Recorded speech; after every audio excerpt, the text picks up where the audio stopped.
Ayan. So, today, share ko lang yung ginawa nating pangalawang house design sa SketchUp. Itong design natin ngayon ay merong 10 by 10 meter o 100 square meter na lot area. Ito yung exterior design niya right now. Kita natin. Ayan. So, itong lot area na ito ay nasa corner lot. So, dito sa side na to, may bahay dyan. Tapos, dito sa side na to, may bahay. Kaya, naglagay tayo ng firewall. So, sa firewall, sabi nila,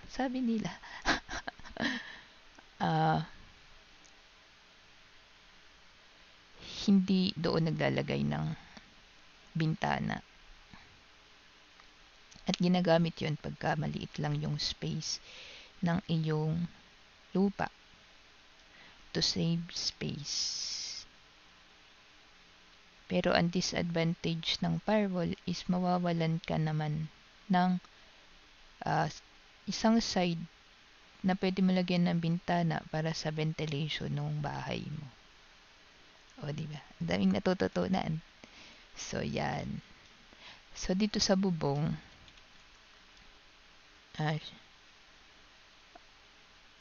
we will stick doon sa metal roofing, pero dahil walang available na kulay ang gusto ko dito, kaya dalang muna ang ginamit natin. Ayan. So, yan ang ating exterior. Pero syempre, ayan ay mga ano ko lang. Hindi natin alam kung tama ba ito. Yan. So, ito ang ating laundry area. Meron tayo ditong isang column na nakalabas sa first floor. Ito isang question sa akin kung pwede ba ang ganitong layout sa bahay.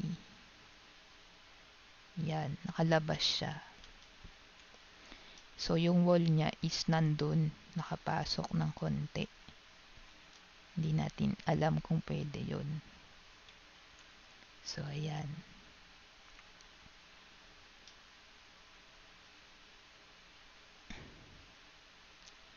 So, ito ay mayroong 3 kwarto. Mayroong 2 CR or bathroom. Yun. Yan. So, pupunta naman tayo sa second floor ng ating layout. Yan. Second floor. Meron siyang ano ba tawag dito? Terrace. Mayroong master bedroom na may walk-in closet. Ideally, this is a mirror and nai-slide siya. Pero right now, we cannot show it. So, paganto muna, kunwari lang. Yan. Tapos papasok ko doon. Ang ating walk-in closet ay hindi pa natin nade-design. So, we are still doing that. Yan. Tapos dito, mayroong 2 kids room, pang babae at lalaki. Ay, panlalaki at pambabae siya, pink and blue. Pero syempre, dahil limited lang kulay dito, hindi ako makagamit ng ng gusto kong kulay. So, ito yung CR natin. Tanggalin lang natin muna tong isang beam na nakaharang para makita natin yung design. So, yan. Dito ay may bathtub tayo na nandun na din yung ating shower. Yan. So, ay merong um, isang architect akong napanood na sabi niya outdated na daw yung curtain or shower curtain. So, we will gonna delete na lang yun. Pwede mag-adjust. Ayan. So, yun yung laboratory natin. Na maa-adjust pa yan, syempre, pagka may time. Yun ang ating second floor. Meron siya ulit 3 room.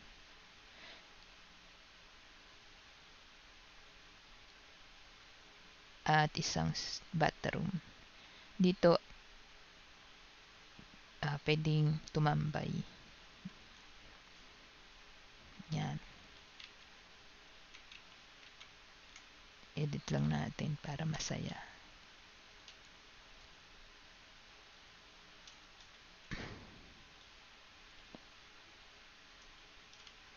Tapos, pupunta tayo doon sa second floor. Ito ang ating second floor.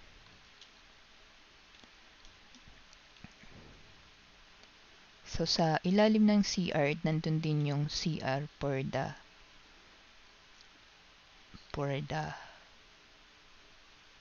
first floor. Tatanggalin din natin yung doon, curtain. Dahil wag na daw magganon at outdated daw, sabi. Yan. So, yun nga.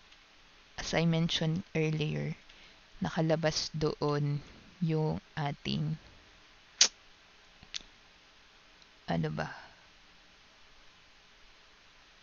ating isang column. So, yun, hindi ko alam kung dito sa ating laundry area is okay lang yung ganong layout. Tas itong ating fire exit. So, doon sa mga CR natin, ang gagamitin natin dyan, material ay yung PVC na type ng door or kung tama ako, yun yung mga plastic type or basta, mga ganun. So, dito sa fire exit natin and doon din sa balcony. Sa second floor, gagamit naman tayo ng metal type ng pintuan. So, yan. Tapos, sa mga kwarto, gagamit tayo ng wood type. Or ito din, main door natin is gagamit tayo ng wood type na pintuan. So, yan ang ating kitchen. Ang kitchen natin ay kamukha lang ng typical na kitchen ng Philippines. Ayan. So, dito natin ilalagay ang tangke. Tangke, tama ba? LPG gas. Yan. Yan. Siyempre, hindi ganun ang pagbukas ng pintuan. Mahirap lang siyang buksan pagka igaganito pa natin. Pwede naman, sige, try natin. Pag ganun, okay. So, itong pintong to is ideally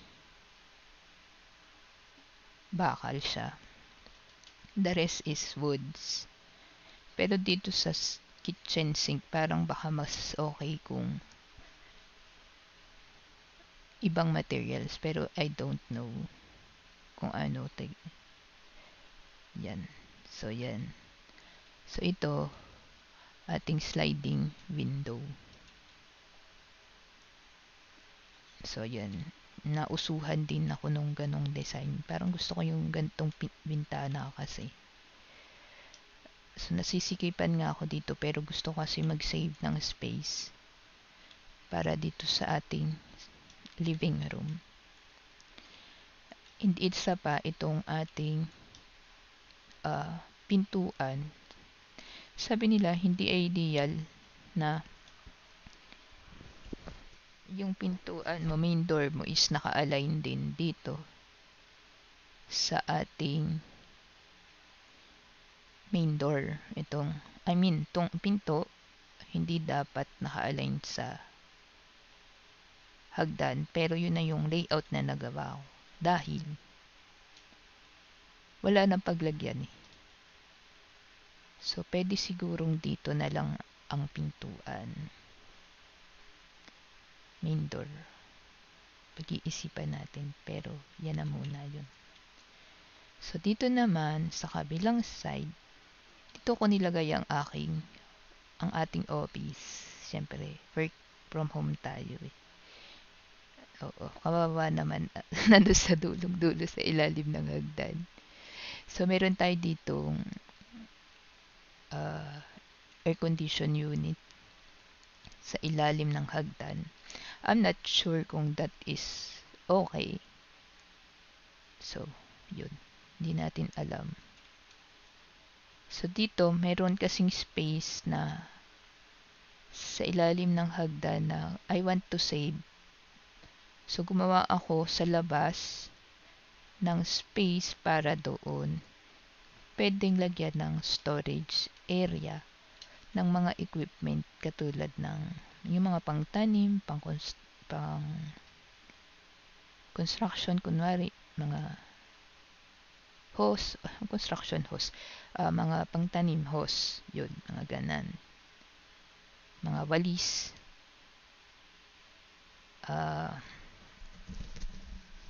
or yung mga pang halimbawa, hammer, or pang construction yun. Yan, may space tayo for storage. So, ito ay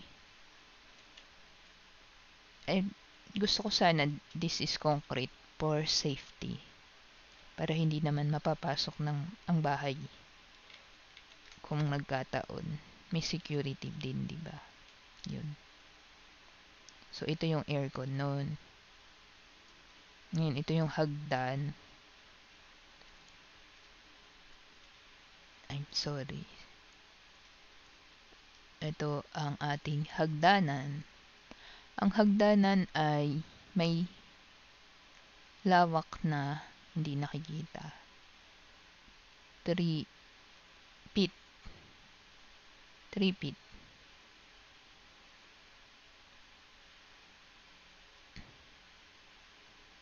3 feet or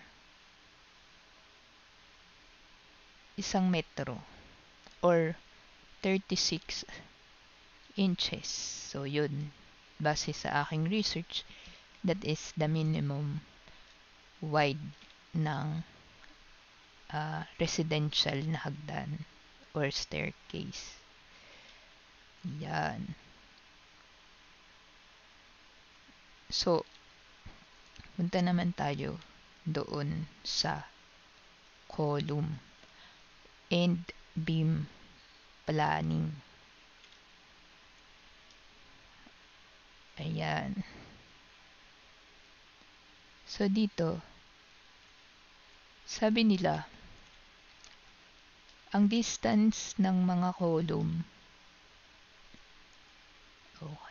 ay maximum distance. Hindi na pwede lumagpas dun is 5 feet. 5 meters. Titingnan natin kung nasunod ba natin ang distance na yun. So, yan.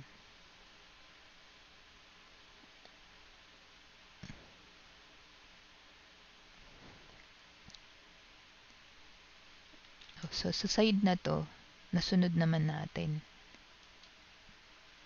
Dahil ang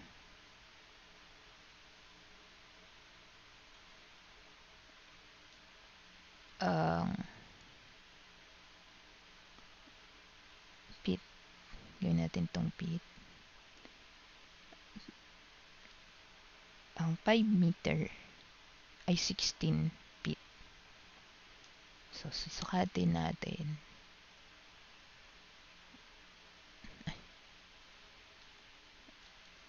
Sa column, kung tama ba ang ating column. Yun, pwede. So, pwede na din dyan. Kasi 8. Pero, ang tanong, baka naman,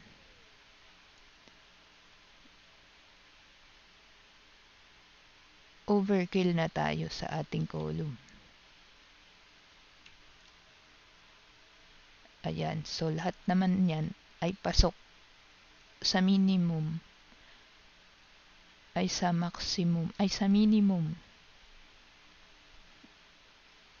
sa maximum na layo ng column sa bawat isa. Kaya lang baka naman overkill na. Kung overkill na, pwede nating tanggalin itong column na nasa gitna. Titingnan natin pag tinanggal natin yun. Gaano pa kalayo? Ay, teka.